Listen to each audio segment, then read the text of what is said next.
दोस्तों, नए भारत में एक बार फिर से आपका स्वागत है। आज हम बात करेंगे इंडिया ग्रोथ स्टोरी की, भारत के इतिहास की और आने वाले भविष्य की। हम बात करेंगे इन्वेस्टमेंट की कि सेंसेक्स और निफ्टी तो अभी लाइफ टाइम हाई है, अभी कहां निवेश करें।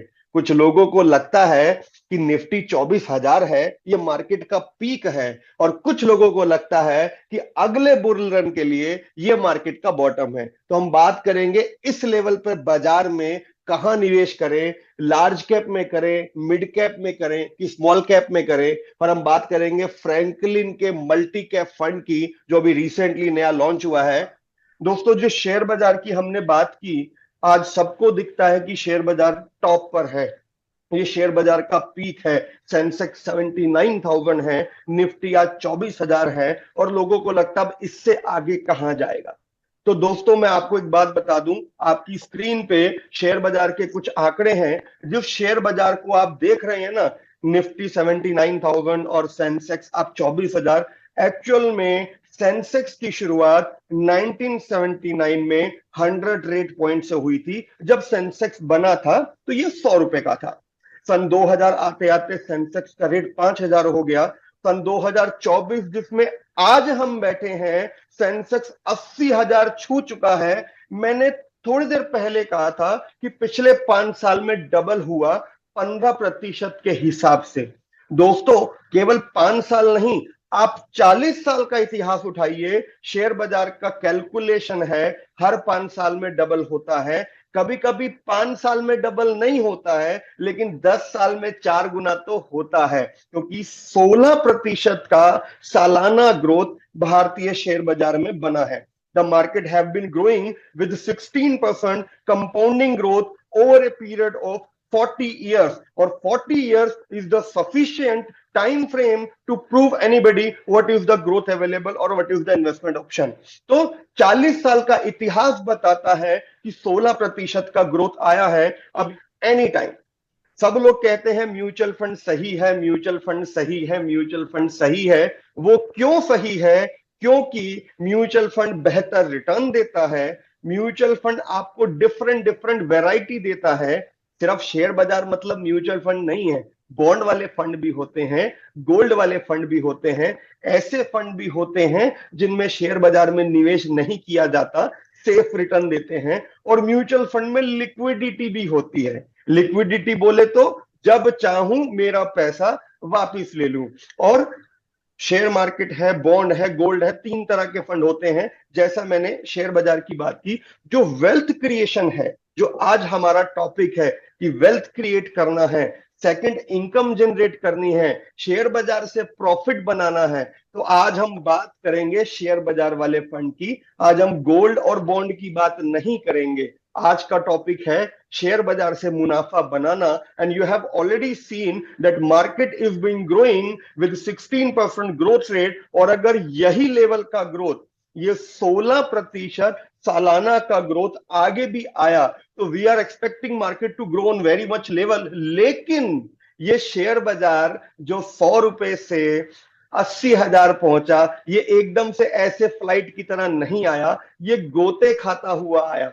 जैसे साइंस और मैथमेटिक्स में साइन वेव होती है ना, ऊपर नीचे ऊपर नीचे ऊपर नीचे, जैसे समंदर की लहरें होती हैं, आती हैं फिर जाती हैं, आती हैं फिर जाती हैं। तो दोस्तों, शेयर बाजार में भी ऐसे ही होता है। बाजार चढ़ता है तो गिरता भी है, और ये आपके सामने स्क्रीन पर है। शेयर बाजार कब कब गिरा, 1987 का पीरियड, 1993, 2003 का पीरियड, 2009, 2020, मतलब हर 5-6 साल में शेयर बाजार में एक झटका लगता है, और अच्छा खासा बड़ा झटका लगता है। लेकिन इसी के दूसरी तरफ यदि आप देखें, ये तो शेयर बाजार की गिरावट है कि शेयर बाजार गिरा अलग अलग पीरियड में। लेकिन जब जब शेयर बाजार जितना ज्यादा गिरा, उसके अगले 2 या 3 सालों में उसने उतना ही ज्यादा रिटर्न दिया। आप देखो, यहां -30 है तो अगले 3 साल में +80 हो गया, या -45 है तो अगले 3 सालों में +65 हो गया, या -35 है तो आगे चल के वो 100% हो गया। शेयर बाजार है, एक दिशा में नहीं चलेगा, उतार चढ़ाव तो आएंगे, लेकिन हर वो व्यक्ति जो लंबे समय के लिए सही तरीके से एक स्ट्रेटेजिक पोर्टफोलियो के साथ शेयर बाजार में एंट्री करेगा, निवेश करेगा, वो बेहतर रिटर्न बनाएगा। या मैंने शेयर बाजार को एक ग्राफ की तरह से दिखाया है, बॉम्बे स्टॉक एक्सचेंज का सेंसेक्स, जिसकी मैंने बात की थी कि जो 40 साल में 100 रुपए से 80,000 के लेवल पे आया, ये गिरता पड़ता गिरता पड़ता गिरता पड़ता आया। और अक्सर ऐसा होता है जब शेयर बाजार ऊपर होता है, आम निवेशक तभी पैसा लगाता है और उसके बाद उसका नुकसान हो जाता है। तो व्हाट वी रेकमेंड पीपल कि आप शेयर बाजार में सिस्टमेटिक वे में निवेश करें, और आप किस लेवल पे निवेश करते हैं वो मैटर नहीं करता। जैसे आज बहुत सारे लोगों का कहना है कि शेयर बाजार तो पीक पर है, तो दोस्तों आज तक कोई नहीं बता पाया कि क्या शेयर बाजार का टॉप है और क्या शेयर बाजार का बॉटम है। बस एक बात पता चली है कि लंबे समय में 5 साल 7 साल 8 साल के पीरियड में 15-1% का रिटर्न बना है। अब ऐसे बहुत सारे शेयर्स होंगे जो एक ही साल में डबल हो जाएंगे, पर ऐसे भी बहुत सारे शेयर हैं जो 2 साल में बिल्कुल डूब गए। बड़ी बड़ी नामी गिरामी कंपनियों के भी पोर्टफोलियो, उनके शेयर्स गिरे, लेकिन म्यूचुअल फंड, जैसा मैंने पहले कहा, एक ऐसा इन्वेस्टमेंट ऑप्शन है जहां पे आपके पैसे को वेल डाइवर्सिफाइड करके अलग अलग जगह पे निवेश किया जाता है। जब आप कभी एक कोई म्यूचुअल फंड लेते हैं तो उस म्यूचुअल फंड में अमूमन 40 से 50 कंपनी के शेयर्स में निवेश किया जाता है। अब ये 40 से 50 कंपनी के शेयर में कुछ 3-4 मल्टी बैगर भी होंगे जो शायद साल में डबल हो जाएंगे, और 5-6 शेयर ऐसे भी होंगे जो पूरे साल नहीं चढ़ेंगे या नेगेटिव रिटर्न भी देंगे। लेकिन एक म्यूचुअल फंड के 40 से 50 कंपनी के पोर्टफोलियो में यदि आप ओवर ए लॉन्गर पीरियड देखें तो 18 से 20% की ग्रोथ आई है। आज क्योंकि हम फ्रैंकलिन टेम्पल्टन की बात कर रहे हैं, तो दोस्तों फ्रैंकलिन टेम्पल्टन ग्रुप इंडिया में आज से 31 साल पहले आया था। और दोस्तों ये उस जमाने की बात है जब भारत में खुद किसी को भारतीय शेयर बाजार पे या म्यूचुअल फंड इंडस्ट्री पे भरोसा नहीं था। फ्रैंकलिन ग्रुप ने इंडिया में 1993 में म्यूचुअल फंड की शुरुआत की थी, और उनका जो पहला फंड लॉन्च हुआ था, प्राइमा फंड, इन 1993, उसकी कीमत तब 10 रुपया थी। यूजली इक्विटी म्यूचुअल फंड की जो एनएवी होती है वो 10 रुपीज होती है जब वो लॉन्च होता है। अभी हम करीब 250 लोग हैं मीटिंग में। बोनाश्री मैम, जब सर आ जाए तो आप एक बार नॉक कर दीजिएगा, तब तक मैं कैरी ऑन कर रहा हूँ। अमित भाई, मैं काफी देर से हूँ कॉल में। अच्छा, आप आ चुके, ओके। तो आप दोस्तों बहुत अच्छा बता रहे थे तो मैं टोका नहीं आपको, मैं तो अच्छा काफी अच्छा, देर से सुन रहा हूँ सर आपको। बहुत तो बढ़िया जो मैंने शुरू कर दिया उसे मैं जी। खत्म करता हूं। दोस्तों फ्रैंकलिन टेम्पल्टन वो ग्रुप है जिसने आज से 31 साल पहले भारत की ग्रोथ स्टोरी को डिस्कवर कर लिया था और अपना म्यूचुअल फंड लॉन्च किया था। फ्रैंकलिन प्राइमा फंड 1993 में 10 रुपए का आया था, आज इसका कीमत 2600 रुपए है, और 31 साल के पीरियड में 1 लाख रुपए का आज 2.5 करोड़ रुपया बन गया। और यदि आप एनुअलाइज रिटर्न देखेंगे तो 20% है। जो मैंने कहा कि लंबे समय में शेयर बाजार में 15-16% की ग्रोथ तो मार्केट ने दी है, और अच्छा मैनेज करने वाला म्यूचुअल फंड जो थोड़ा सा लार्ज कैप, थोड़ा सा मिड कैप और थोड़ा सा स्मॉल कैप लेके एक स्ट्रेटेजिक पोर्टफोलियो बनाए, वो आराम से आपको 18-20% की ग्रोथ दे सकता है। और यदि इनका मैं एक 17 साल पुराना फंड देखूं तो वो 17 साल पहले 10 रुपए का था, आज 170 रुपए का है। 17 साल में पैसे को 17 गुना किया। This is the beauty of mutual fund. तो दोस्तों, जहां से मैंने शुरुआत की थी मैं वापस वहीं आता हूं कि लंबे समय में शेयर बाजार में पैसा बनता है, आपका भी बनेगा। और आज हमारे साथ है मिस्टर मोहित कुमार शर्मा, मेरे परम मित्र हैं। और Mohit sir hold the position of director in Franklin Templeton mutual fund. और आपको जान के खुशी होगी, he handle the entire India retail sales team. मतलब मोहित सर की पर्सनैलिटी थोड़ी ऐसी है कि फ्रैंकलिन ग्रुप में टॉप मोस्ट पोजीशन पे सर हैं और इंडिया रिटेल सेल्स देखते हैं। सर का 27 साल का एक्सपीरियंस है, और अपनी जो नॉलेज है ना, एक्सप्लेन करने का तरीका बड़ा मस्त मुझे लगता है। इनके साथ बहुत सारे ट्रेनिंग और वर्कशॉप हमने कराए हैं, और हमारे बहुत सारे, मैं बोलूंगा हजारों में ऐसे कस्टमर्स हैं जिन्होंने मोहित शर्मा जी की प्रेजेंटेशंस देखी, इनके ट्रेनिंग सेशंस देखे और शेयर बाजार में म्यूचुअल फंड में निवेश करके वेल्थ क्रिएट की। तो मोहित सर, मैंने जो स्टेज क्रिएट करना था वो कर दिया। Now stage is your sir. मैं अपनी पीपीटी ऑफ कर रहा हूँ। Stage is yours, you may please start now. Thank you so much Amit भाई, एंड जितने भी हमारे पार्टनर्स इस समय कॉल में मौजूद हैं, आप सबका भी बहुत बहुत धन्यवाद और आपका वेलकम है। आप शाम के इस वक्त आपने समय निकाला है। और जो खाली एक चीज जरूर बोलूंगा, एक जो 27 साल से बोला अमित भाई ने एक्सपीरियंस का, एक फैक्ट इसके लिए मैं बहुत प्राउड हूँ। ये मेरा सिल्वर जुबली ईयर है फ्रैंकलिन टेम्पल्टन के साथ। 25वां साल है sir with Franklin Templeton. So on that note, मैं पहले स्क्रीन शेयर करता हूँ and then I will take it forward. Allow me a minute. हाँ जरूर जरूर, आप स्क्रीन शेयर कीजिए, तब तक मैं अपनी भाषा अपनी बात जी कंटिन्यू जी करता हूँ। जी। दोस्तों, मैं अभी भी यही बोलूंगा कि लंबे समय में शेयर बाजार में वेल्थ बनती है। इस मीटिंग में अभी हम 250 लोग हैं, और आज हम जो सीख के जाएंगे, जब हम उसे अपनी लाइफ में अडॉप्ट करेंगे, अपनी आर्थिक कुंडली में म्यूचुअल फंड एसआईपी का राहु केतु लाएंगे, तो देखिए सारे ग्रहों की दशा बदल जाएगी। आपकी जो वेल्थ क्रिएशन जर्नी है, बच्चों की एजुकेशन के लिए पैसा जोड़ना है, रिटायरमेंट के लिए जोड़ना है, financial planning, financial literacy, early retirement और monthly pension, each and everything can be possible with the tool called as mutual fund. और उसमें भी एक बेहतर स्ट्रेटेजी, मल्टी कैप। अगर आपने वो मूवी सुनी हो, अमर अकबर एंथनी, एक जगह जब साथ हो तीनों, तो आज हम बात करेंगे मल्टी कैप की। Mohit sir, over to you. Thank you Amit, thank you very much and once again thank you all the partners. तो सर देखिए, ओकेजन है एक एनएफओ के बारे में बात करने का, बट आप में से बहुत से लोग मैं पर्सनली मिल चुका हूँ, मुझे पता है, और बहुत से लोगों से वर्चुअल बातचीत हुई है और सेशन में भी आए हैं, इन्वेस्टर अवेयरनेस प्रोग्राम में भी आप लोगों ने अटेंड किया है। तो फ्रैंकलिन टेम्पल्टन की एक बात मैं बोलूंगा कि मैं खास है, वैसे बहुत सारी बातें हैं। अगर हमने आपका समय लिया है, देखिए हम भी सेल्स में हैं, पैसा चाहिए सर, हम चाहते हैं हमारा फंड बेचें आप, लेकिन हम ये बोलते हैं कि आपका कुछ वैल्यू ऐड होना चाहिए। तो इस प्रेजेंटेशन में over next may be 45+ minutes मैं ये कोशिश करूंगा, जो अमित ने एक टेम्पलेट बना के दिया है अभी आप लोगों को। समस्या क्या आती है कि इन्वेस्टर हमसे ये पूछ रहा है कि मार्केट 78, 79,000, 80,000 पे है, valuation high. Mohit sir, sorry to interrupt you. जी। एक क्लाइंट में आधे लोग हमारे पार्टनर हैं और आधे लोग हमारे इन्वेस्टर हैं, तो अच्छा वी अच्छा, आर ठीक है। Handling the investor also. Okay okay, sorry, मुझे पता नहीं था। तो स्वागत है इन्वेस्टर्स का भी, बहुत बढ़िया हाँ बात है कि इन्वेस्टर्स भी साथ में आए हैं, तो वेरी इंटरेस्टिंग। तो बात वही रहेगी इक्विटी मार्केट के पार्लेंस में, कि अगर आप इन्वेस्टर हैं तो आपको भी समझने के लिए, और जो हमारे पार्टनर्स हैं उनको और अपने क्लाइंट समझाने के लिए काफी सारी बातें होंगी। तो आप पॉइंटर्स नोट कर सकते हैं, स्क्रीनशॉट ले सकते हैं, और ये प्रेजेंटेशन भी आपको एनजे के थ्रू मिल जाएगी। तो मेरा इंटेंट वो रहेगा। कंपनी जो है सर, जैसे बताया अमित ने भी, 3 साल का एक अनुभव है इक्विटी फंड्स को मैनेज करने में, और एक्सपीरियंस का सर कोई सब्स्टिट्यूट नहीं होता। ग्लोबल ऑर्गेनाइजेशन है फ्रैंकलिन टेम्पल्टन, और यूएस पेरेंट है हमारा, यूएस बेस्ड पेरेंट है, is more than 76 year old company. थोड़ा बहुत लोग शायद अच्छे से जानते ना हो फ्रैंकलिन टेम्पल्टन को। एक 2 मिनट का, we are true to level. Company के बारे में बता दूं ladies and gentleman, US parent company है, one of the largest in the world. अगर आप देख सकते हैं तो 1.6 ट्रिलियन डॉलर, जो कि लगभग 136 लाख करोड़ रुपए होते हैं, हम मैनेज करते हैं।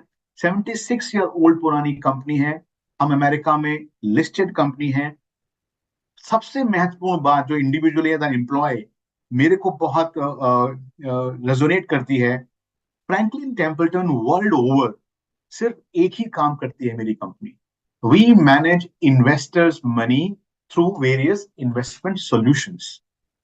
हम बाय डिजाइन, हम बैंक नहीं हैं, हम स्टॉक ब्रोकर नहीं हैं, हम इंश्योरेंस कंपनी नहीं है, हम एक डाइवर्सिफाइड कॉन्ग्लोमरेट नहीं है कि इंडस्ट्रियल्स भी हैं और व्हीकल मैन्युफैक्चर भी हो रहे हैं, होटल्स भी हैं और एयरलाइन भी है। कोई बुराई नहीं है उसमें, पर समझने की कोशिश कीजिएगा। एक स्पेशलाइज्ड अप्रोच है कंपनी की, कि 24/7 everyone is thinking of excellence in fund management, excellence in communication, excellence in my service delivery. Maybe this is the reason कि इंडिया में भी हमें लोग एक सुपर स्पेशलिस्ट की तरह देखते हैं, एंड हम सभी employees we take lot of pride in it. तो आई थिंक इंपॉर्टेंट है आप सभी लोगों के लिए जानना कि हाँ, एक ही, इसलिए हम ओवर केयरफुल हैं, ओवर कॉन्शियस हैं, क्योंकि मेरे पास एक ही बिजनेस है, अपने इन्वेस्टर्स को, अपने कस्टमर्स को अपने पास रखने का, so that I keep thinking of progress, I keep thinking of excellence. Coming home ladies and gentleman, India growth story के बहुत सारे प्रेजेंटेशन आप सुन चुके होंगे, स्टैटिस्टिक्स पढ़ चुके होंगे। मैंने बोला कि इस प्रेजेंटेशन में मैं इसको सिंप्लीफाई करने की कोशिश करूंगा अपने इन्वेस्टर्स के लिए और पार्टनर्स के लिए, कि क्यों एक कॉन्फिडेंस हम सब में होना चाहिए कि एक हम एक अच्छे पैच में हैं जहां पे हमारी इकोनॉमी, रीजन क्या है हमें लगता है कि अच्छा करेगी। सिंपल मेरे बनाने की कोशिश रहेगी ताकि इस सबको हम बात तक रेफर कर पाए। जो आप स्लाइड पे देख रहे हैं राइट हैंड साइड पे, इंडिया का ये प्रोजेक्टेड ग्रोथ रेट है, करंट और प्रोजेक्टेड 2022-23 से लेके 25 तक का। जो ग्रोथ रेट आप देख रहे हैं, ये सिंगल बिगेस्ट रीजन है लेडीज एंड जेंटलमैन कि क्यों हमें कॉन्फिडेंस होना चाहिए that we as a economy will continue to do well, और करस्पॉन्डेंट हमारे मार्केट भी अच्छा करते रहेंगे। सिंपल रीजन में अगर कोई मुझसे पूछे कि कोई एक कारण बताइए, वन रीजन, और ये मैं बोलूंगा, again I try to make it very simple, that single reason is the inflation।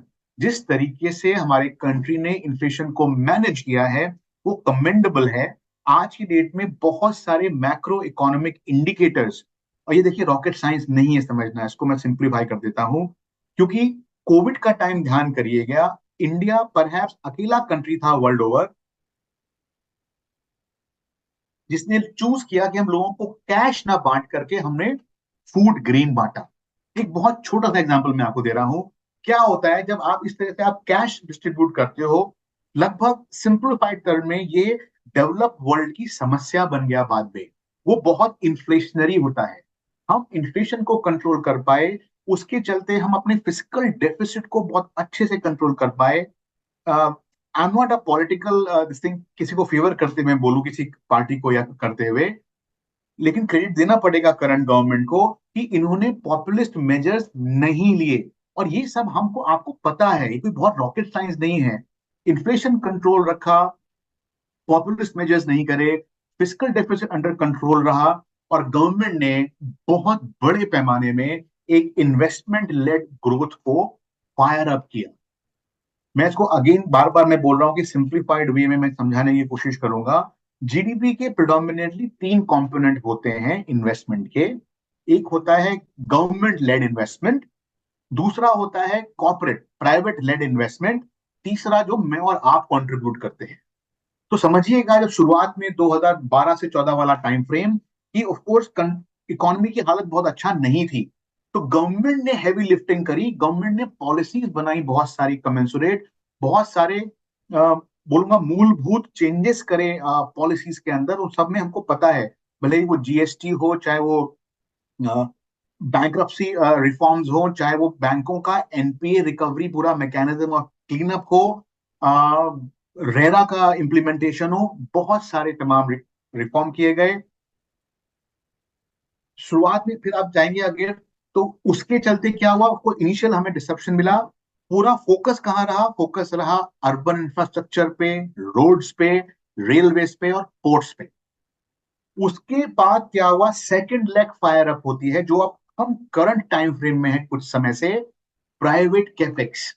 Private capex simple है कि अगर मेरा 100 मिलियन मीट्रिक टन का सीमेंट प्लांट था, जब गवर्नमेंट ने इंफ्रास्ट्रक्चर पे एक बूस्ट डाला, तो मेरी कैपेसिटी अगर 100 मिलियन मीट्रिक टन की है, मैं यहां पहुंच गया, अब मैं सोचूंगा कि हाँ मैं नया प्लांट लगाऊं।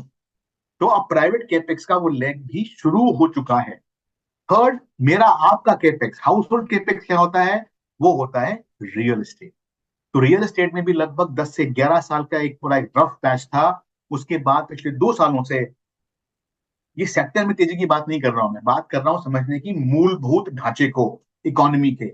सो गवर्नमेंट ने इन्वेस्टमेंट किया, corporate has started investing now, और इन्वेस्ट करेंगे ऐसा उम्मीद है पूरा, इंडिकेटर्स हैं। और हम और आप जो हैं या हमारे आसपास इकोनॉमी में लोग, उसको देखिए आप, अब इन्वेंट्री नहीं है दिल्ली एनसीआर में, अब इन्वेंट्री नहीं है मुंबई और ग्रेटर मुंबई में अनसोल्ड फ्लैट्स की। अब मुंबई, अब जो 5-4 बड़े रियल एस्टेट मार्केट इंडिया में, इन्वेंट्री नहीं है। Real estate prices have recovered big time वो लास्ट 2 इयर्स। तो उसमें भी एक केपेक्स है। और ये मैं बोल रहा हूँ, जब ये तीनों चारों फैक्टर लाइन में रहते हैं, आपको कॉन्फिडेंस होना चाहिए। मैं क्यों समय लगा रहा हूँ स्लाइड के ऊपर, कि जो जीडीपी ग्रोथ रेट है वो 6.5 से 7% की रेंज में, और लंबे समय तक अभी हम एक लाइन ऑफ साइट है, दिख रहा है कि हमारी ग्रोथ मेंटेन रहेगी। इंपॉर्टेंट क्यों है, कनेक्ट क्या है जीडीपी ग्रोथ का मार्केट से? पॉलिसी के बारे में बात कर चुका हूं, इसको मैं स्किप कर सकता हूं। आप देखेंगे इस स्लाइड को, जो आपकी लेफ्ट हैंड साइड पे स्लाइड है, ब्लू लाइन जो है वो जीडीपी की लाइन है ट्रिलियन डॉलर्स में, और ग्रीन लाइन है वो है बीएसई सेंसेक्स की। लगभग मिरर सी इमेज है। जीडीपी जैसे जैसे ग्रो करी या ग्रो नहीं करी, मार्केट का लेवल भी मीडियम टर्म में वहां अलाइन होता गया। तो मैं लिंक करूंगा पहले पॉइंट से, अगर मुझे और आपको कॉन्फिडेंस है कि 6, 6.5, 7% का मैं ग्रोथ रेट मेंटेन कर पाऊंगा, तो ये कॉन्फिडेंस मेरे को आपको होना चाहिए कि मार्केट जो है बाय एंड रहेंगे। करेक्ट। रैंकिंग के बाद ऑन लैटर नोट, अच्छा था ये पूरा इलेक्शन का कैंपेन की हमारे नेता लोग बात कर रहे थे जीडीपी ग्रोथ की, but which is a fact कि हम 2026 में हम शायद जापान से आगे निकल जाएं, और 2027 में पूरी उम्मीद है कि इंडिया जो है थर्ड लार्जेस्ट इकोनॉमी होगी, और शायद सेकंड लार्जेस्ट मार्केट हो वर्ल्ड का। इक्विटी मार्केट, जो राइट हैंड साइड स्लाइड है आपकी, उसको देखेंगे आप, ऑफ कोर्स दुगने हो जाएंगे, मे बी मोर, और उसी का पार्टिसिपेशन है जो म्यूचुअल फंड आपको इक्विटी फंड के माध्यम से ला के देता है। यहां से बात करते हैं कि हमने इक्विटी मार्केट की बात कर ली कि क्यों अच्छा लग रहा है, रीजंस क्या हैं कंट्रीब्यूट करने के, और लिंक क्या है जीडीपी ग्रोथ का, वो हमें सब चीजें पॉजिटिव लगती हैं। आते हैं फंड हाउस के पॉलिसी के बारे में कि हम कैसे मैनेज करते हैं। देखिए, ये सब बातें जनरली सभी फंड हाउस करेंगे कि हाँ हाँ, हमारी लॉन्ग टर्म अप्रोच है, हमारा प्रोसेस है, हम बॉटम अप हैं, हम क्वालिटी ओरिएंटेड हैं, और हम एक, मैं इसके बारे में थोड़ा देर में बात करता हूँ। मैं इसको सिंप्लीफाइड तरीके में आपको बताना चाहता हूँ। मैं बार बार, मैंने शुरुआत करी थी, ये मेरा कोई, मैं ये नहीं कह रहा कि बाकी लोग करते हैं कि नहीं करते हैं। फ्रैंकलिन टेम्पल्टन में जो हम कहते हैं, हम वो करते हैं, और उसी का मैं आपको इनफ एंड मोर एग्जांपल अभी दिखा के चुका हूं प्रीवियस स्लाइड्स के अंदर। मेरा एक बहुत इम्पेकेबल प्रोसेस है जो मेरी इक्विटी टीम मैनेज करती है, उसके बारे में बात करूंगा अभी थोड़ी देर के अंदर। जनरली ये कहा जाता है कि एक फंड सिलेक्शन बाद में आता है, आप फंड हाउस पहले सेलेक्ट करना चाहिए आप, कि आपका फंड हाउस कौन सा होना चाहिए। तो इसको बोलते हैं कि ये स्टोरी है, आपके पास 5 पी के बारे में सोचा करिए आप। पीपल, लोग कैसे हैं उस फंड हाउस के, डिग्री क्या है उन लोगों का, क्वालिफिकेशंस क्या है, उनकी अप्रोच क्या है, कैसे बोलते हैं, कैसे सोचते हैं। फिलॉसफी, कोई फिलॉसफी है भी कि नहीं फंड हाउस की, फिलॉसफी क्या है। तीसरा पी है प्रोसेस, क्या आप अपना प्रोसेस लिखत में दे सकते हैं, क्या अपने प्रोसेस को आप मेरे को समझा सकते हैं। ये 3 पी हैं, पीपल, प्रोसेस, फिलॉसफी। बाकी 2 पी हैं, एक है पोर्टफोलियो, देखिए कंस्ट्रक्ट क्या है, अप्रोच क्या है, एंड ऑफ कोर्स परफॉर्मेंस कैसी है। इन 5 पी का कॉन्ग्रुएंस जब होता है लेडीज एंड जेंटलमैन, तब आपको फंड हाउस के ऊपर भरोसा होना चाहिए, सिलेक्शन होना चाहिए, और फिर आपको स्कीम ढूंढनी चाहिए। I am very just want to show you and very briefly talk you about मेरा प्रोसेस है, उसको हम QGSP मॉडल बोलते हैं। क्यों समझना जरूरी है, क्योंकि मैं बात कर रहा हूं आपसे एक अपने नए फंड की, मल्टी कैप फंड में लेके आया हूं, जो सर ने बोला शुरुआत में। तो उस फंड का प्रोसेस क्या होगा, मैं इक्विटी मैनेज कैसे करता हूं, ये आपको कॉन्फिडेंस होगा तब ना आप मेरा फंड खरीदेंगे। ओके। क्वालिटी पे जब आप पैरामीटर करते हो, इंडिया में लगभग 5,500 से 6,000 प्लस लिस्टेड कंपनी है। जब क्वालिटी का पैरामीटर लगाते हैं, management, business, guidance, track record कितना, उनका डेट टू इक्विटी रेशियो कितना है, पुराना ट्रैक रिकॉर्ड क्या है, तो लगभग केवल 400 के आसपास कंपनी बचती है हमारे यूनिवर्स में जहां हम क्वालिटी का फिल्टर लगाते हैं। उस 400 कंपनी में से लगभग 300 के आसपास जो कंपनी है वो हम रिसर्च करते हैं। हमारी 11 मेंबर टीम है इक्विटी रिसर्च एनालिस्ट की, उनका जो यूनिवर्स है वो लगभग 280 या 300 कंपनीज का ही है। तो क्वालिटी इतना स्ट्रिंजेंट पैरामीटर है फ्रैंकलिन टेम्पल्टन के लिए, प्लीज समझिएगा इसको। उसके बाद सेकंड स्टेप आती है, उन कंपनीज के अंदर ग्रोथ पैरामीटर होना चाहिए, return on equity, return on capital, तो उनका स्केलेबिलिटी क्या है, क्योंकि अगर मैं क्वालिटी कंपनी ले रहा हूं, अगर वो ग्रो नहीं कर रही है तो फायदा नहीं है। थर्ड एलिमेंट है कि वो ग्रोथ कितने समय के लिए रहने वाली है, क्वालिटी क्या है, ग्रोथ क्या है, सस्टेनेबल है कि नहीं। Okay. And fourth and the biggest one is, जब ये 3 पैरामीटर पे टिक बॉक्स हो गया कि भाई मेरे, वो किसने भाव पे मुझे मिल रही है। भाव सिंपल शेयर प्राइस नहीं है, उसके अंदर ऑफ कोर्स ये एक डिटेल प्रोसेस है समझने का कि मैं अपने इन्वेस्टर के लिए पैसा बना पाऊंगा कि नहीं बना पाऊंगा। तो ये बहुत इंपॉर्टेंट पैरामीटर है। QGSV जब मिलते हैं कॉन्ग्रुएंस में, हमारा पोर्टफोलियो कंस्ट्रक्ट होता है। Ladies and gentlemen, it's an impeccable process है फ्रैंकलिन टेम्पल्टन। यहाँ बोला अमित भाई ने, ये फंड का पंच लाइन है। ऑफ कोर्स हमने जो अमर अकबर एंथनी मूवी उससे इंस्पिरेशन ली है। एक जगह जब जमा हो तीनों, large mid and small, of course that's a fund by line. Franklin India multi cap है लेडीज एंड जेंटलमैन, NFO 8 तारीख से अवेलेबल है 22 जुलाई तक। हम करने क्या वाले हैं इस फंड के अंदर, उसके बारे में जरूर बात करूंगा मैं। बहुत जरूरी है समझना और समझाना। होता क्या है, 25-25-25% अलोकेशन तो निश्चित है large cap, mid cap, small cap में होना, किसी मल्टी कैप में। कहानी है बचे हुए 25% का आप क्या करने वाले हैं।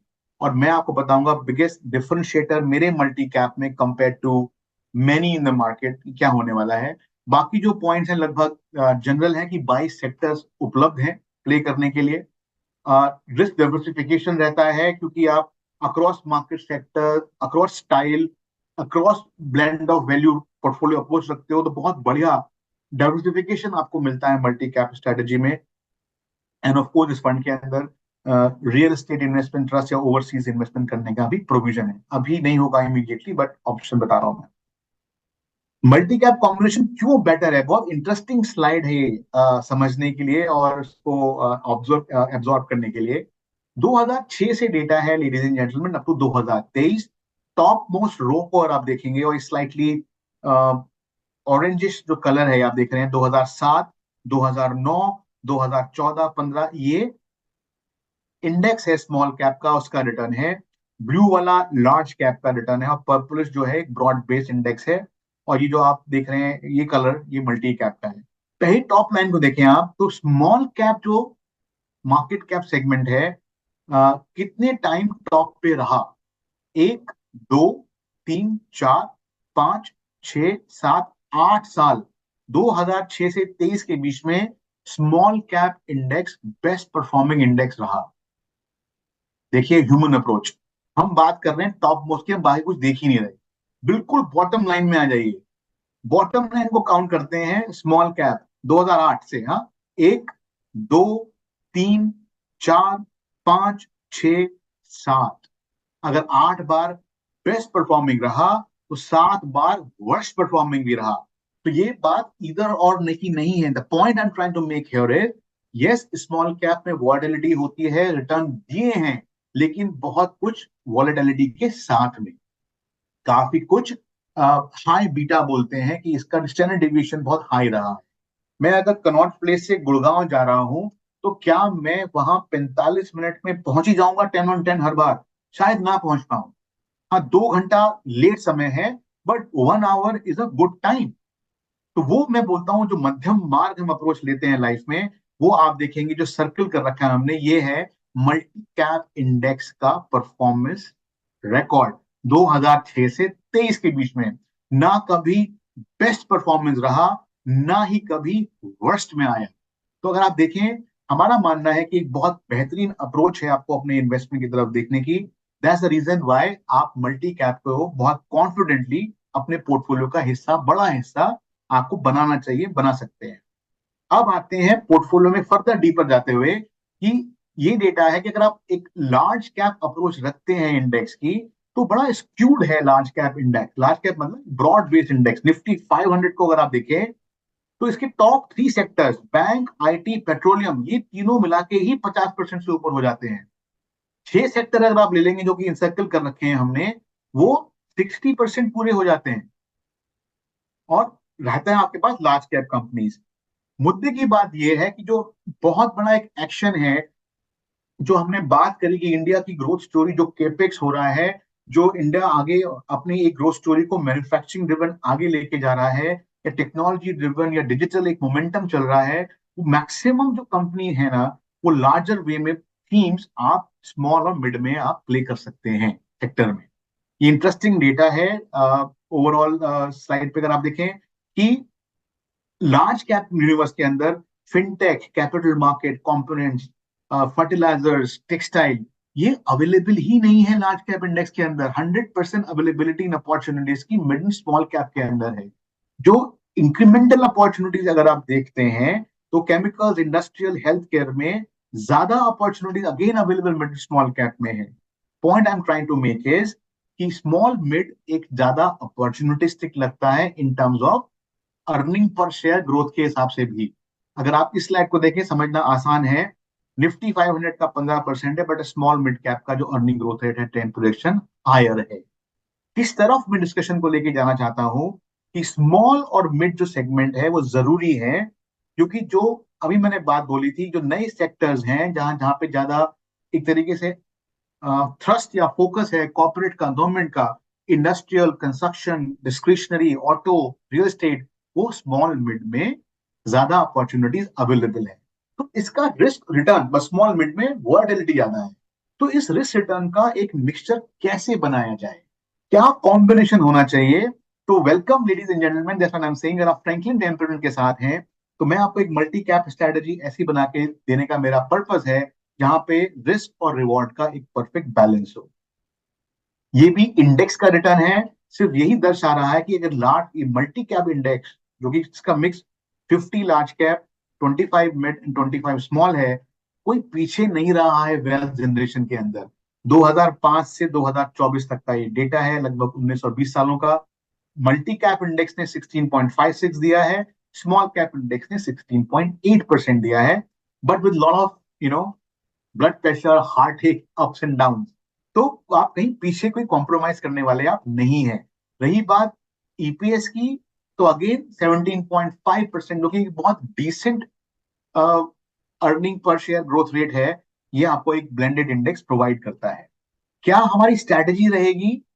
स्ट्रैटेजी की मैं आपको बात करूंगा। जो हमारा मेन डिफरेंशिएटर फैक्टर है, large cap, mid cap, small cap में जो 25% ईच अलोकेशन करना ही होता है, पूरा जो अगर फोकस है, पूरा फोकस कहने का मतलब है कि रिमेनिंग 25% जो है वो एक हम इंट्यूशन बेस्ड अलोकेशन नहीं करेंगे।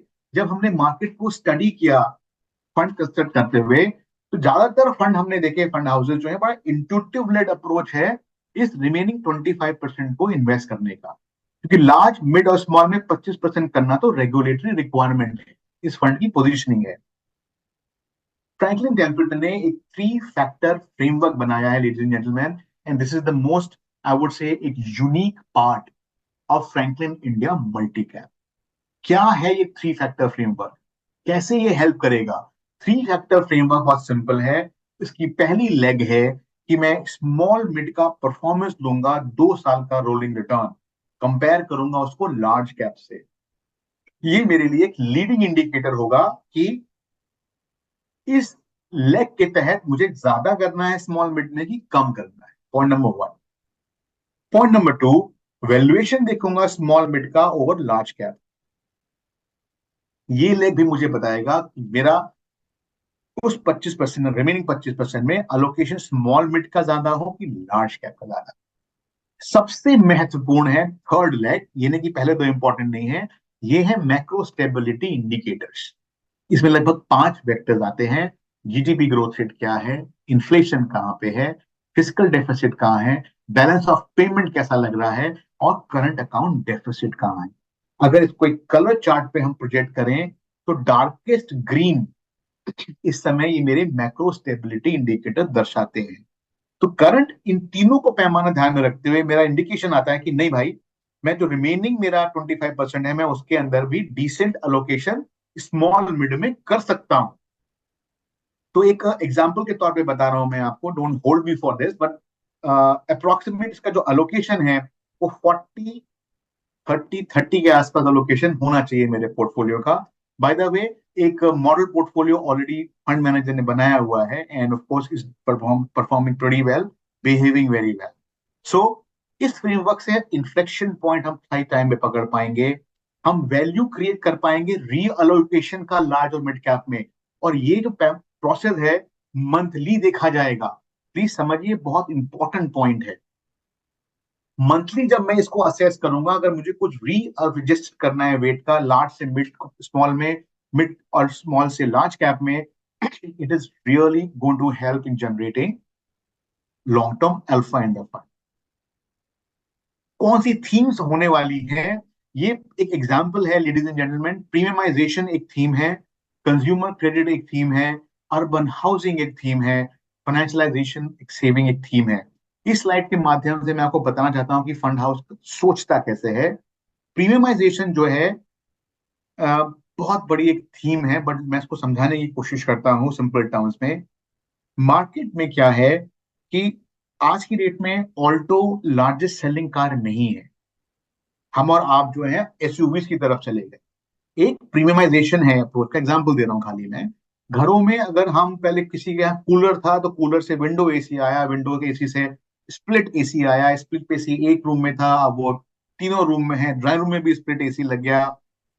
नॉर्मल वॉशिंग मशीन थी, फिर सेमी ऑटोमेटिक आई 9 kg ऑटोमेटिक आई, फिर विद ड्रायर आ गई। डिश वॉशर्स नहीं होते थे, अब डिश वॉशर्स अवेलेबल होने लगे हैं। हॉलीडेज टूरिज्म में लग्जरी आ गई है, ट्रैवल के अंदर ज्यादा ट्रैवल लोग कर रहे हैं, ज्यादा हॉलीडेज प्लान कर रहे हैं। प्रोडक्ट कंजम्पशन में स्मार्टफोन्स पे ज्यादा जोर है, कंजम्पशन इलेक्ट्रॉनिक्स में हायर एंड गैजेट्स हम कंज्यूम कर रहे हैं। ये प्रीमियमाइजेशन एक बहुत इंपॉर्टेंट थीम है which is going to play. Consumer credit led है। मैं वो एग्जांपल देता हूँ कि आज अगर फैमिली के साथ आप बाहर जा रहे हैं तो थोड़ा डेंजरस होता है, क्योंकि आपको जरूरी नहीं है आपके पास कैश हो। बहुत इजीली कहीं से आप बड़े से बड़ा गैजेट खरीद सकते हैं, बड़े से बड़ी कोई चीज आप मार्केट से खरीद सकते हैं, क्योंकि click of a button consumer credit आपको अवेलेबल है और ये बढ़ रहा है तेजी से। अर्बन साइड में आप देखेंगे प्रीमाइजेशन, तो आप अफोर्डेबल हाउसिंग के बारे में पिछले 2 साल से आपने सुना नहीं होगा। मैं आपको सिर्फ एग्जाम्पल दे रहा हूं कि कैसे इस थीम को आप प्ले कर सकते हैं, थीम को और सब थीम्स को। फाइनेंशियलाइजेशन ऑफ सेविंग्स, आज की डेट में लिस्टेड स्पेस में एसेट मैनेजमेंट कंपनी अवेलेबल है, ब्रोकिंग कंपनी अवेलेबल है, वेल्थ मैनेजमेंट कंपनी अवेलेबल है, इंश्योरेंस डिस्ट्रीब्यूशन कंपनी अवेलेबल है, इंश्योरेंस कंपनी अवेलेबल है। अल्टीमेटली जो फाइनेंशियलाइजेशन है सेविंग का, एक अगेन बहुत बड़ा सब थीम है। This is what we intend to kind of play and look while looking at this fund. ये बहुत इंटरेस्टिंग स्लाइड है और मुझे बहुत पसंद है बात करना इसके बारे में। लोग बोलते हैं मार्केट लेवल्स, क्या भैया 79-80 thousand पे आ गया वैल्यूएशन। सोच के देखिए, अगर ये प्रेजेंटेशन ये डिस्कशन हम 2018 या 19 में कर रहे होते, लेफ्ट हैंड साइड को देखिएगा, 1 2 3 4 5 6 से 6 सेक्टर्स 2018-19 में अवेलेबल ही नहीं थे लिस्टेड स्टॉक के अंदर। एक कंपनी थी इन्फो एज जो लिस्टेड थी, वो सोशल मीडिया के अंतर्गत। इसका डिफरेंस समझिए कि पिछले 4 या 5 सालों के अंदर लगभग 100 नई कंपनीज आई हैं जो इशुएंस हुए हैं नई कंपनीज के कैपिटल मार्केट में। 83% कंपनीज उसमें जो है स्मॉल कैप में है और करीब 14% कंपनीज मिड कैप में है। पॉइंट जब मैं बताना चाह रहा हूं, बोलना चाह रहा हूं, वो ये है कि आज की डेट में जब हम फ्यूचर को देख रहे हैं, वो नेक्स्ट 3 5 7 years, तो ये एक्शन ऐसा नहीं है कि 2023 में आके रुक गया। नए सेक्टर्स ओपन हो रहे हैं जिसमें हाई अपॉर्चुनिटीज हैं, नई कंपनीज बाजार में आ रही हैं लिस्टेड स्पेस में जो कि इन्वेस्टेबल होनी चाहिए। अगेन वो फ्रेमवर्क हम पे छोड़ दीजिए, वो हम देखेंगे, बट कॉन्फिडेंस रखिए कि हाँ, एक्सुबरेंस की जरूरत नहीं है, एक्सपेक्टेशन कंट्रोल होनी चाहिए, लेकिन कॉन्फिडेंस होना चाहिए कि हम एक बहुत सॉलिड फुटिंग में हैं और आने वाला समय में यस वेल्थ जनरेशन की पॉसिबिलिटीज अवेलेबल है काफी किसी हद तक। ये सेम स्लाइड इसको मैं स्किप कर सकता हूं, अभी मैं आपको बता चुका हूं कि फंड हाउस सोचता कैसे है कि अगर ऊपर से शुरुआत करें आप, अगर जीडीपी पर कैपिटा बढ़ रहा है, डिस्पोजेबल इनकम बढ़ रही है, अर्बनाइजेशन हो रहा है, इससे कंजम्पशन बढ़ता है, कंजम्पशन बढ़ता है तो ये आप सब थीम्स बेनिफिट होती हैं। कैसे फंड मैनेजर सोचता है, उनसे पर आप दाहिने हाथ पे आप सेक्टर्स देखते हो, discretionary, durables, aviation, travel, auto, real estate, financial services, marry करते हो उसको अपने फ्रेमवर्क क्यूजीएसवी से और पोर्टफोलियो आप कंस्ट्रक्ट करते हैं। And that's the approach we will have ladies and gentleman. ये थीम्स हैं आपके सामने जो हम प्ले करने वाले हैं, मैं बात कर चुका हूं आपके इस बारे में। ये कुछ एग्जाम्पल हैं, ऑफ कोर्स नाम नहीं लिख सकते हम कंपनीज के, केवल हाईलाइट करना चाहते हैं कि ये सनराइज सेक्टर्स में है कंपनीज, नए सेक्टर्स हैं। इलेक्ट्रॉनिक मैन्युफैक्चरिंग में ऐसे भी स्टॉक था जो है, जो 3 साल से 49% के रेट से रेवेन्यू बढ़ रहा है, किसी का 23% बढ़ रहा है। एक मिड कैप कंपनी है जो 40% के रेट से रेवेन्यू ग्रोथ हुई है। और जब रेवेन्यू ग्रोथ से ही अर्निंग ग्रोथ को हम लिंक करते हैं, अर्निंग ग्रोथ ही रिफ्लेक्शन होता है स्टॉक प्राइस का। सिमिलर ट्रेंड आप देखोगे इंटरनेट कंपनीज का, एक बहुत बड़ा एक सेगमेंट खड़ा हो रहा है इंडिया के अंदर, जो कि टेक इनेबल्ड बिजनेस है, जिनको हम देखेंगे अपने मल्टी कैप फंड के अंदर। रेवेन्यू ग्रोथ रेट आपके सामने स्क्रीन पे है, मैं इनको रिपीटेटिवली पढ़ नहीं रहा हूँ। नेक्स्ट आगे चलते हैं कैपिटल मार्केट से, जो मैं पहले एग्जांपल दे रहा था। कोई एसेट मैनेजमेंट कंपनी है, कोई स्टॉक ब्रोकिंग कंपनी है, कोई वेल्थ मैनेजमेंट कंपनीज है, अक्रॉस मिड स्मॉल कैप में आप देख सकते हैं खुद वंडरफुल अपॉर्चुनिटीज आर अवेलेबल। तो लेडीज एंड जेंटलमैन, ये रियल एस्टेट का एग्जाम्पल था। मैं आपसे सीधा toward end of my presentation I have come. Example में बोलूंगा मेरे मल्टी कैप फंड का पॉइंट नंबर 1, फ्रैंकलिन टेम्पलेटन का एक लंबा ट्रैक रिकॉर्ड है फंड्स को मैनेज करने का across large mid small cap respective funds को आप देख सकते हैं। 3 फैक्टर फ्रेमवर्क की मैंने आपसे बात करी, एक बहुत बड़ा डिफरेंशिएटर है मेरे मल्टी कैप का compare to other multi cap fund. Franklin Templeton ने एक नहीं दसियों बार प्रूव किया है, अभी मैंने आपको एग्जांपल दिए कई सारे, कि हम थीम को कैसे आइडेंटिफाई करते हैं, हम क्यों कई बार अपने कंपटीशन से आगे रहते हैं अर्ली आइडेंटिफिकेशन में। थीम्स मैंने आपसे पहले ही डिस्कस कर ली हैं, और ये बहुत इंटरेस्टिंग स्लाइड्स थी जो मैंने आपसे दिखाए कि हम कौन से पोटेंशियल थीम्स देख रहे हैं इस फंड के अंदर, जिनके सबके underline high growth rates expected हैं आने वाले समय में, और अल्फा जनरेशन का स्कोप है। फिलॉसफी और प्रोसेस पॉइंट नंबर 5 और 6 काफी विस्तार से मैं आपसे बात कर चुका हूं। फंड मैनेजमेंट टीम अगर आप देखेंगे, एक इम्पेकेबल फंड मैनेजमेंट टीम है। किरण सेबेस्टियन इसके लीड पोर्टफोलियो मैनेजर होंगे। सपोर्ट करेंगे उनको मिड स्मॉल कैप में अखिल कलूरी, जो एक्सपर्ट हैं मिड स्मॉल कैप के। दोनों ही अखिल और किरण, फॉर दैट मैटर मेरे chief investment officer Janaki Raman, ये सब जो हैं अपने फ्रैंकलिन टेम्पल्टन में ही अपने पास्ट में सेक्टर एनालिस्ट भी थे। समझिएगा, ये बहुत इंपॉर्टेंट पॉइंट है। मेरे portfolio managers, maximum of my portfolio managers internal ही वो सेक्टर एनालिस्ट थे, और उनको फिर धीरे धीरे पोर्टफोलियो मैनेजमेंट करने को मिला। वो एक अलग अप्रोच होती है, अलग निगाहें होती हैं एक एनालिस्ट जब पोर्टफोलियो मैनेजर बनता है। तो किरण सेबेस्टियन ही मेरा अपॉर्चुनिटी फंड मैनेज करते हैं। वो पोर्टफोलियो अवेलेबल है आपके पास, इस समय अवेलेबल है। एटलीस्ट आपको एक ग्लिम्स मिलेगा कि उन्होंने कैसे नेविगेट किया है, कैसे मैनेज किया है। A very experience team. तो यहाँ पे Amit bhai, I will come to an end of my presentation, and I will be more than happy to take questions, अगर लोगों के कोई क्वेश्चन हो। रिक्वेस्ट है, इसको देखिए आप फंड को, it's a very good opportunity. 15 साल बाद फ्रैंकलिन टेम्पल्टन एक नया फंड लेके आया है। हम लोग बार बार ऐसे एनहोर नहीं लाते हैं मार्केट में, एंड एक वेल्थ जनरेशन की लॉन्ग टर्म में we think it's a very big opportunity. So I'll stop here and I'll stop sharing my screen as well. Yeah. मेरी स्क्रीन दिख रही है प्रभात? हाँ जी, वापस स्क्रीन आ गई आपके हमें। ओके। जी सर। दोस्तों, हमने जैसे मोहित सर के शुरू करने से पहले मैंने कुछ बाजार के फिगर्स आपके सामने रखे। मोहित सर ने कुछ कैलकुलेशंस रखी, जीडीपी ग्रोथ की बात की, इंडियन इकोनॉमी की बात की, प्रीमियमाइजेशन की बात की, कि हमारे खर्चे बढ़ते जा रहे हैं, बढ़ते जा रहे हैं। छोटी कार से बड़ी कार हो गई, छोटे घर से बड़ा घर हो गया, पंखे की जगह एसी ने ले ली, और एसी की जगह बड़े एसी ने ले ली। अगर आप ध्यान से देखें तो हम सब की आमदनी बढ़ रही है, और जब आमदनी बढ़ रही है तो खर्चा बढ़ रहा है, और खर्चा जो हम करेंगे ना, इन्हीं कंपनियों पे करेंगे जिन कंपनियों के शेयर्स बाजार में अवेलेबल हैं।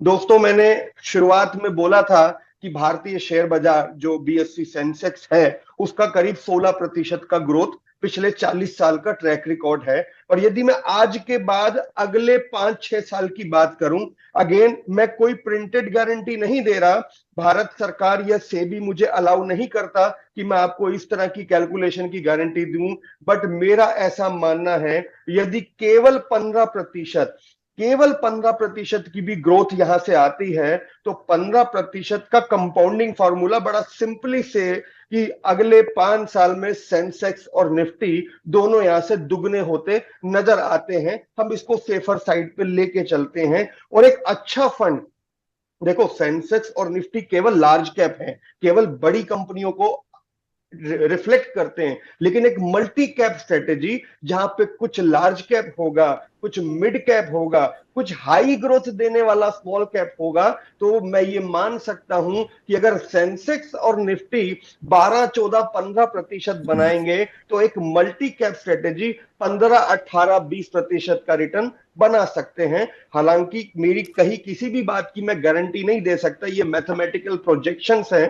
तो mutual fund investment are subject to market risk, where past performance may or may not be sustain in future. तो आप कोई भी निवेश करना हो, अपने निवेश सलाहकार से पूछने के बाद ही डिसीजन लीजिए। हमारी की कमांड दे दी है। आप में से अगर किसी का सवाल है तो आप अपने आप को अनम्यूट करके सवाल पूछ सकते हैं।